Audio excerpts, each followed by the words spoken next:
everyone, and welcome back once again to this channel. And today I'm going to walk you through how to fix payment failures on Cash App in 2025. It's quite simple. The first thing you need to do is to check your Cash App balance. Then you have to make sure you have a stable and strong internet or Wi-Fi connection. Double check the recipient's cash tag, phone number or email address to ensure it is correct.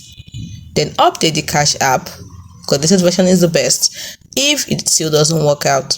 Next thing you're going to do is ensure your linked debit card or bank account information is accurate and up to date in the app. Contact your bank if it might be your bank that is declining the transaction. Visit the official Cash App status page to see if there are any reported outages or issues if this failure continues. And if that doesn't work out, please try a different payment method.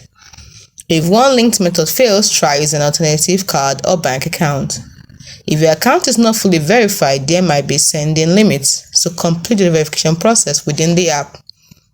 If the problem persists, contact Cash App support directly through the app or by calling 1-800-969-1940.